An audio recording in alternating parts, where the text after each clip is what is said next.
দুর্গাপুজো মানেই হচ্ছে সপ্তমীর দিন। আমি তো মালদায় থাকতাম। সপ্তমীর দিন কলকাতা থেকে মামা মাসিরা সব যাবেন এবং এই যে মামা মাসি আগের কিন্তু এখন বোধহয় ষষ্ঠী হয়ে ছুটি হয় স্কুল, আমাদের সময় মহালয়ার দিন থেকে ছুটি পড়ে যেত এবং ওই 7 দিন যে মামারা আসবেন মামা মাসিরা সপ্তমীর দিন তার আগে পর্যন্ত বাড়ি ঘরে একবারে সাজো সাজো রব। মায়ের একটা রিচুয়াল ছিল যে পুজোর সময় সমস্ত পর্দা বেড কভার সব চেঞ্জ হবে, সমস্ত চেঞ্জ হলো। কানের ঘরের একটা ফরাস মতো ছিল সেগুলো চেঞ্জ হলো, চৌকিতে একটা গ্লসি বেড কভার দেওয়া হলো, মানে পুরো বাড়িটা একবারে পুজো পুজো সাজ। এবং ষষ্ঠীর দিন সন্ধ্যে থেকে মানে রাতে সমানে অপেক্ষা যে কখন পরের দিন সকালবেলা হবে মামারা আসবে। মামা মাসিরা এলেন ওই করে লুচি তরকারি, ব্রেকফাস্ট থেকে দুপুরবেলা নানান রকম খাওয়া। এবং তার থেকেও বড় কথা হচ্ছে অষ্টমীর দিন সকলে মিলে ঘর বাড়ি তালা লাগিয়ে দাদুর বাড়ি গ্রামে। তো সেইটা আমার সাংঘাতিক একটা, সেইগুলো এখন ভীষণ মিস করি।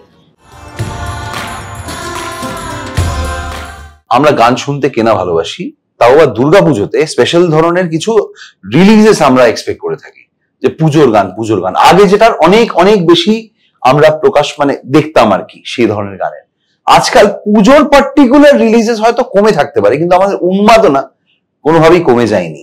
আর কিছু সিঙ্গার্স আছেন, কিছু শিল্পী আছেন আমাদের এই বাংলায় যাদেরকে আমরা শুধু সিঙ্গার হিসেবে ভাবি না, তাদেরকে আমরা এলিমেন্টস এর সাথে কোথাও না কোথাও কানেক্ট করি। ঠিক যেমন বৃষ্টির সাথে যদি শুভমিতাদির গান না হয় তাহলে কিন্তু জমবে না, কারণ তার গানের মধ্যে কোথাও একটা বৃষ্টি খুঁজে পাওয়া যায়, তার গানের মধ্যে কোথাও সোদা গন্ধ খুঁজে পাওয়া যায়। আমাদের সকলের ভীষণ প্রিয় শিল্পী শুভমিতা ব্যানার্জি, যার থেকে আমরা প্রচুর প্রচুর প্রচুর প্রচুর প্রচুর মন ভালো করা মন খারাপ করা নানা রকম ইমোশনস এর গান পেয়েছি, তাকে আজ আমাদের সঙ্গে পেয়েছি কারণ উনি পারফর্ম করতে চলেছেন দুর্গা ফেস্টিভ্যালের এই 4th এডিশনে, যেটা 20 তারিখ হতে চলেছে আমাদের এই কলকাতার ধনধান্য অডিটোরিয়ামে। তাই শুভমিতাদিকে ওয়েলকাম জানাই। Welcome to red FM Durga festival. দিদি, আই এম সো হ্যাপি যে আজকে তোমার সাথে বসে একটা এরকম গল্প করার সুযোগ হলো। প্রি দুর্গাপূজার এরকম একটা আড্ডারও সুযোগ হলো, সেজন্য রেড এফএম কে অনেক ধন্যবাদ এবং তোমাকে অবভিয়াসলি থ্যাংক ইউ। আচ্ছা, দুর্গাপুজো বলতেই প্রথমেই আমাদের মাথায় সবার মাথায় কিছু না কিছু ইমেজারি আসে। তোমার মাথায় দুর্গাপুজো বলতে কি আসে? এইটা বলতে গেলেই না আমার সেই ছোটবেলা ভীষণ নস্টালজিক হয়ে পড়ি। মানে দুর্গাপুজো মানেই হচ্ছে সপ্তমীর দিন। আমি তো মালদায় থাকতাম। সপ্তমীর দিন কলকাতা থেকে মামা মাসিরা সব যাবেন এবং এই যে মামা মাসি আগের কিন্তু এখন বোধহয় ষষ্ঠী হয়ে ছুটি হয় স্কুল, আমাদের সময় মহালয়ার দিন থেকে ছুটি পড়ে যেত এবং ওই 7 দিন যে মামারা আসবেন মামা মাসিরা সপ্তমীর দিন তার আগে পর্যন্ত বাড়ি ঘরে একবারে সাজো সাজো রব। মায়ের একটা রিচুয়াল ছিল যে পুজোর সময় সমস্ত পর্দা বেড কভার সব চেঞ্জ হবে, সমস্ত চেঞ্জ হলো। কানের ঘরের একটা ফরাস মতো ছিল সেগুলো চেঞ্জ হলো, চৌকিতে একটা গ্লসি বেড কভার দেওয়া হলো, মানে পুরো বাড়িটা একবারে পুজো পুজো সাজ। এবং ষষ্ঠীর দিন সন্ধ্যে থেকে মানে রাতে সমানে অপেক্ষা যে কখন পরের দিন সকালবেলা হবে মামারা আসবে। মামা মাসিরা এলেন ওই করে লুচি তরকারি, ব্রেকফাস্ট থেকে দুপুরবেলা নানান রকম খাওয়া। এবং তার থেকেও বড় কথা হচ্ছে অষ্টমীর দিন সকলে মিলে ঘর বাড়ি তালা লাগিয়ে দাদুর বাড়ি গ্রামে। তো সেইটা আমার সাংঘাতিক একটা, সেইগুলো এখন ভীষণ মিস করি। ওই পুজো পর্যন্ত আমরা তখন ছোট ছিলাম, যখন অত পড়াশোনার চাপ ছিল না। দুর্গাপুজো কালী পুজো সব হতো, লক্ষ্মী পুজোও হতো। ওই কালী পুজো পর্যন্ত থাকতাম, পরবর্তীকালে লক্ষ্মী পুজোর পর চলে আসতাম। এখন সেসব বন্ধ হয়ে গেছে, কিন্তু পুজো বলতেই আমার মনে পড়ে ওই দাদুর বাড়িতে যাওয়া, দাদু দিদিমা সমস্ত মামা মাসি। লক্ষ্মী পুজোর বিরাট সেই লম্বা লম্বা দুটো বারান্দা ছিল, জানো তো, আমরা বলতাম পূর্ব বারান্দা পশ্চিম বারান্দা। বিশাল বাড়ি ছিল দাদুর বাড়ি, সেখানে সব মেঝেতে এরকম কাঠের পিড়ে পেতে দেওয়া হতো দুধারে। সেখানে পংক্তি ভোজনের মতো লক্ষ্মী পুজোর অনেক লোক খেত, দুর্গাপুজোয় অনেক লোক খেত। সে আমাদের লেবু লঙ্কা দেওয়ার ভার পড়তো পাতে। পুজো হতো বাড়িতে? হ্যাঁ, দাদুর বাড়িতে দুর্গাপুজো হতো, কালী পুজো হতো, লক্ষ্মী পুজো হতো। ক বছরের পুজো? অনেকদিন, এখন আবার অনেকদিন বন্ধ হয়ে গেছে, বড় মাসি চলে যাওয়ার পরে বন্ধ হয়ে গেছে। আমার তো যবে থেকে জ্ঞান হয়েছে মনে পড়ে ওই 4-5-এ পড়ি তখন থেকেই তো যেতাম, মানে উচ্চ মাধ্যমিক পর্যন্ত আমি মালদায় ছিলাম, তখন পর্যন্ত যেতাম, কত বছর ধরে। মানে বাড়ির পুজোর একটা আলাদাই মাধুর্য রয়েছে, মানে যাদের বাড়িতে হয় তারাই এই ইমোশনটা ওরকম ভাবে দেখতে পারে। তারপর সেই কদমা ভাড়ার ঘর ছিল তখনকার দিনে, সেই কদমা চুরি করে করে খেতাম আমি আর ছোট মাসি আর আমার দিদি। ছোট মাসি যেহেতু ছোট, আমাদের সঙ্গে খুব বন্ধুত্ব ছিল। তারপরে চাতাল বিড়ি, বিশাল পুকুর, সেখান থেকে মাছ ধরা হতো। মানে এখন না সেগুলো স্বপ্নের মতো মনে হয় কি যে আমার দাদুর বাড়ি সত্যি গল্পের বইতে যেরকম পড়ি সেরকম ছিল। রাইস মিল ছিল দাদুদের, আর ইট ভাটা ছিল। তো সেই অনেক ধরো যেখান থেকে, আর ওই বয়রা কালীবাড়ি বলতো, ওখানে বাস স্ট্যান্ড ছিল। তো আমরা 2-3টে তখন ট্যাক্সি ভাড়া করে যাওয়া হতো। ওখান থেকে কাউকে একজন বললেই হবে যে ফণী ঘোষের রাইস মিলে যাবো। আমার দাদুর নাম ছিল। তো সবাই চিনতো। আর সেই গেট শুরু হবার প্রায়, গেট থেকে যদি আমি হেঁটে ধরি, হেঁটে প্রায় 7-8 মিনিট পরে মেন বাড়িতে পৌঁছতাম। আচ্ছা, এত বড় চত্বর দাদুর বাড়ি, আম গাছ, কাঁঠাল গাছ, নানা রকম ফুলের গাছ। তারপরে সেই আমরা রাত্রিবেলা শিউলি ফুলের গাছ, একদম রাত্রিবেলা আমরা ধুতি বিছিয়ে রাখতাম গাছের তলায়, যে শিউলি ফুল সকালবেলা পুরোতে গিয়ে যে ওষ পড়ে তখন ওই মাটি লেগে লেগে থাকে, সেটা না লাগে সাদা কাপড় বা ধুতি বিছিয়ে রাখা হতো গাছের তলায়। তারপরে শিউলি ফুলগুলো পড়তো, ওই আঁচলা করে তুলে তুলে ঝুড়িতে ভরা, এবং তাই দিয়ে মালা গাঁথা। যারা এইটা উপভোগ করেছেন, যারা এটা দেখেছেন, যারা এই জীবনযাপন করেছেন, তারা বাংলা দেখেছেন, তারা বাঙালি দেখেছেন। এখন যেটা হচ্ছে সেটা ঠিক আছে, it's like a reflection of the past. কোথাও গিয়ে মাঝে মাঝে আমরা রিক্রিয়েট করি, কিন্তু সেটা তখন স্বাভাবিক ছিল। আর এই গল্প যখন আমি শুনছি আমার গায়ে কাটা দিচ্ছে, কারণ এই গল্প আমিও আমার দাদু ঠাকুরদা সবার কাছ থেকে শুনেছি। আর এই যে জিনিসটা আগেকার দিনের মানুষদের থেকেই শুনতাম, এখন আমরা যারা চাই এই প্রজন্ম পাই না। সেটা দেখেছি, এত বড় পেতুল তোমরা এটা বেঁচেছো। সিন্নি মাখছেন দিদিমার, আমার দিদিমার হাতে সিন্নি ভীষণ ভালো ছিল, সবাই ওইটা খেতে আসতো। সেই যে কি এত বড় বড় পরতে কাঠের ইয়েতে সেই চাল গলা রাখা, প্রসাদ রাখা, সেই জোগাড়, সেই ঘন্টা বাজছে, সেখানে দারুণ। এটাই তো দুর্গা দুর্গা ফেস্টিভ্যাল, মানে কিছু শিল্পী এই যে দুর্গা দুর্গা ফেস্টিভ্যালটা হচ্ছে, যেখানে আমরা একটা এমন ইমেজারি, মানে কোথাও একটা টাইম মেশিনে গিয়ে বাংলা কেমন ছিল, পুজো তখন কেমন ছিল। আর আই এম সো হ্যাপি যে শুভমিতাদির কাছে এই ধরনের গল্প ভরে ভরে রয়েছে। আর তখন তো থিম পুজো ছিল না, এমনি বাঁশের মধ্যে খুব সিম্পল পুজো, কিন্তু তার মধ্যে একটা অদ্ভুত পুজোর গন্ধ ছিল। এত কম্পিটিশন ছিল না, এত থিম পুজো ছিল না, শুধু বাঁশ আর তেরপলের একটা টিউব জ্বলছে আর ঢাক বাজছে, শিউলি ফুলের গন্ধ, মাটির একটা সোঁদা গন্ধ গ্রামের বাড়ির, সেইগুলো আর এখন তো সবকিছু। তখন ওই নারকেল দড়িতে যে বাচ্চারা, মানে আমি নিজেও 2টো বাঁশের মাঝখানে নারকেল দড়ি ঝুলছে, ওটাকে বলতাম দাদা এটাকে একটু লুজ রেখো, কারণ সেটাতে আমরা দোলনা চড়তাম। সেটা সেটা সেটা এখন কোথায় লোকে, মানে এই বাচ্চারা এখন কোথায় পায় সেটা। যাক, এবার সাধারণ বাড়িতেও মানুষজন অন্যভাবে পুজো কাটায়, কিন্তু তোমাদের বাড়ি অসাধারণ। আজকে জেঠুও মানে উচ্চমানের শিল্পী ছিলেন। তো তোমাদের এই সবকিছুর মধ্যে, বাঙালিয়ানার মধ্যেও সঙ্গীতটা কি থাকতো? কোনোভাবে কি তোমরা সবাই মিলে গান করতে, এরকম কিছু থাকতো? হ্যাঁ, যখন সবাই মিলে বসা হতো, আড্ডা হচ্ছে খাওয়ার পরে বা জল খাওয়ার পরে, লাঞ্চের আগে একটা, সেখানে তখন নানান রকম গান। আর জেঠুই তোমার প্রথম গুরু ছিলেন তো? হ্যাঁ, তো গান বাজনার কথা হচ্ছে, আলোচনা হচ্ছে, বাবা হয়তো তার গুরুদের কথা গল্প করতেন। আমরা না ওইখান থেকে কিন্তু সহবতটা শিখেছি। এই যে গুরু সঙ্গ, গুরু সহবত, গান বাজনাটা যে কতটা সিরিয়াস জিনিস, এই জিনিসটা কিন্তু আমরা ওই সব গল্প, ওই সব মাহল থেকে শিখেছি। তারপরে আমাদের বাড়িতে জলসা হতো, বাবার গুরুজি গান গাইতে আসতেন। তো যেই ফরাসটা পাতা হতো তখন বাবার আমলে, সেইটা আমি এখনো, ওইটাই এখন আমার গানের ঘরে পাতা। একদিকটা ফুটো হয়ে গেছে, সেটাকে মুড়িয়ে রেখেছি, কিন্তু ওটা আমি ফেলি না, কারণ ওটা আমাদের বংশপরে। বাবার গুরুও ওখানে বসে গান গেয়েছেন, বাবা গেয়েছেন, আমিও এখন ওখানে বসেই রেওয়াজ করি, এবং যেটুকু অল্প স্বল্প যাদের শেখাই, ওটা আমার একটা বিরাট অসাধারণ, মানে গয়নার থেকেও অনেক দামি, ওটা আমার বাড়িতে এখনো বেছানো আছে। ওটা মানে আমি বংশগত ওটা চলে আসছে, কিন্তু ওই বলে না যে কোনো একটা জিনিস যেটা তোমার সাথে খুব কানেক্টেড সেটা পাস অন করে দেওয়া খুব ডিফিকাল্ট হয়ে যায়। তাহলে কি তোমার জীবনে সব থেকে কঠিন জিনিস কি ওটাই, যে কাউকে যদি পাস অন করতে হয় সেটা তোমার খুব খুব কষ্ট হবে? কাকে পাস অন করব, প্রথম কথা হচ্ছে কাকে করব। আর তারপরে হচ্ছে না, আমার কষ্ট জানো তো, আমি সেইভাবে কোনো জিনিসকে যতদিন আমি আছি সেটাকে মর্যাদা দিই, কিন্তু আমি কোনো জিনিসকে খুব বেশি আঁকড়ে থাকতে ভালোবাসি না। যে যেটা হলো সেটা মানে ওটা মানে আমি আর বাইরে বেরোতে দেবো না, সেটা আমি করতে ভালোবাসি না। কিন্তু যেটা আছে সেটা আছে, সেটা আমার আমার মনের মধ্যে আছে, যার জন্য আমি আমার এতদিনকার জীবনে যত পাওয়া পুরস্কার কোনো আমার বাড়িতে কোথাও ডিসপ্লে করা নেই, সব আলমারিতে বন্ধ করা। আমি কোনো কিছু আঁকড়ে থাকতে চাই না। এটা আমার ব্যক্তিগত মনে হয়, যে আমার মনে হয় যে যখন আমি একটা সময় তো আসবে যখন আমার মাথা যা চাইবে গলা দিয়ে সেটা বেরোবে না, প্রত্যেকের জীবনই আসে। ভীষণ কঠিন বাস্তব হলো, এটা বাস্তব। তখন ওইগুলো দেখে আমার মনে কষ্ট হলেও হতে পারে, ইস কিরম গাইতাম, কত প্রাইজ পেয়েছি, এখন আর পারি না। আর এখন যদি চোখের সামনে ওগুলো আমার থাকে তখন আমার সবসময় মনে হবে আমি তো এগুলো পেয়েছি, আমি এগুলো অ্যাচিভ করেছি। আমি দুটোর কোনোটাকেই রাখতে চাই না। পেলাম ভুলে যাও, আবার সামনের দিকে এগিয়ে চলো, ওগুলোকে বন্ধ থাক।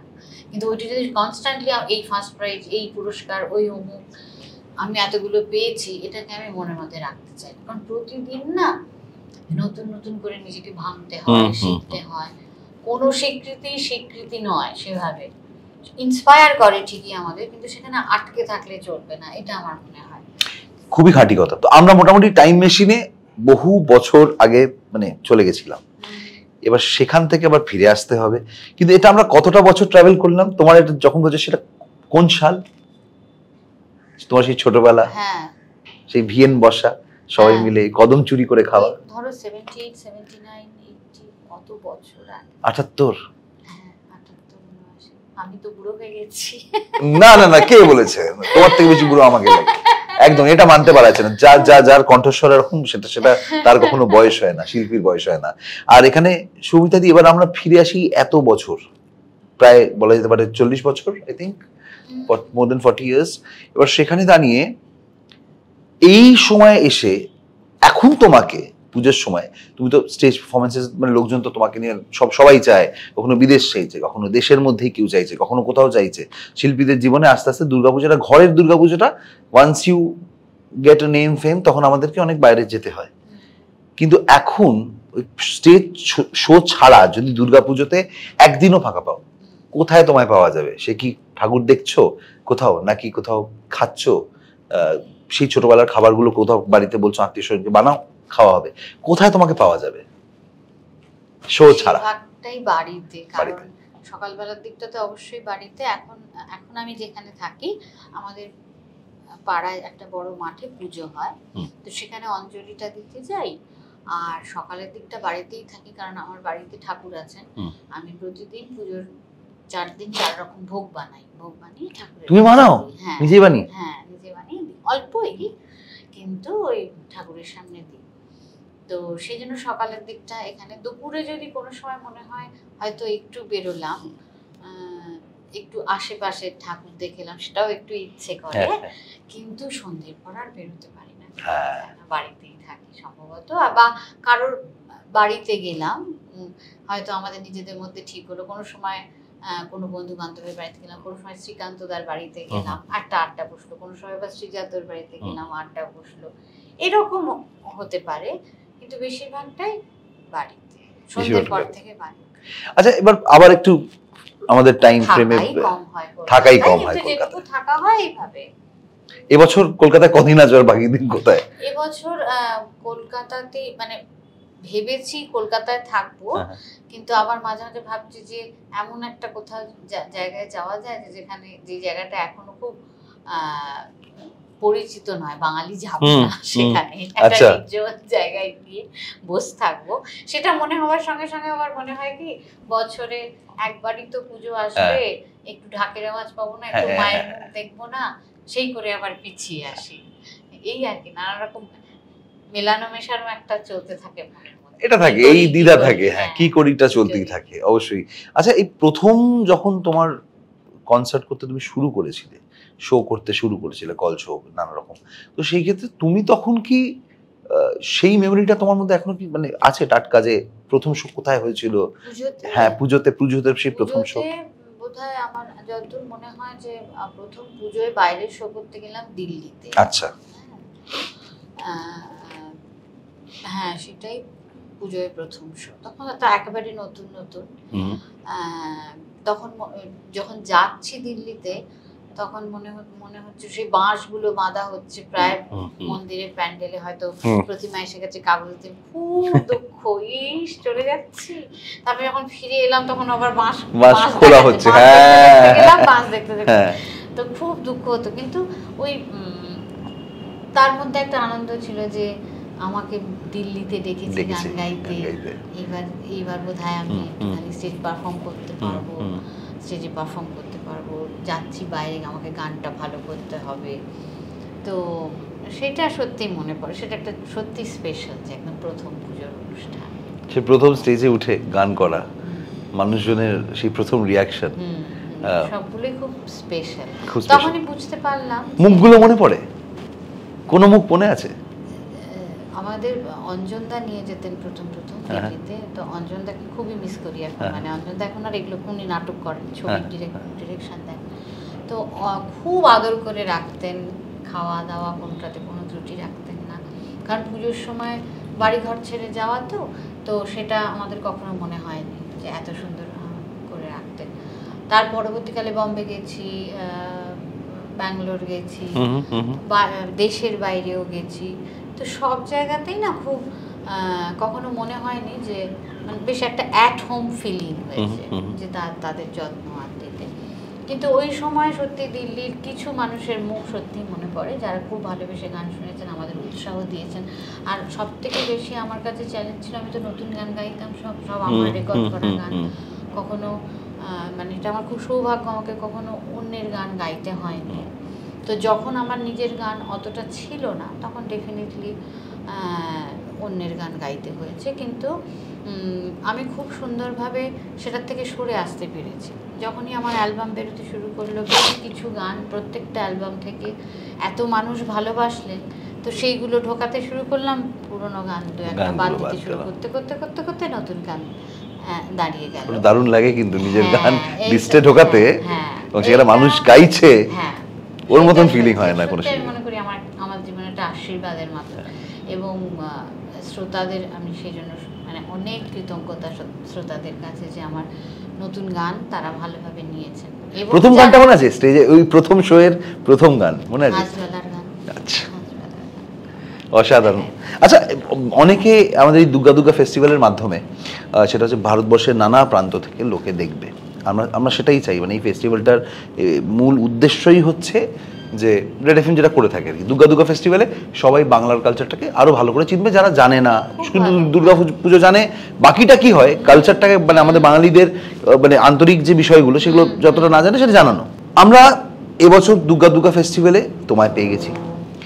তোমার জন্য মানে আমরা তো খুব খুশি, তুমি কতটা খুশি, এবং তোমার জন্য এই বছর দুর্গা ফেস্টিভ্যাল কেন এত স্পেশাল?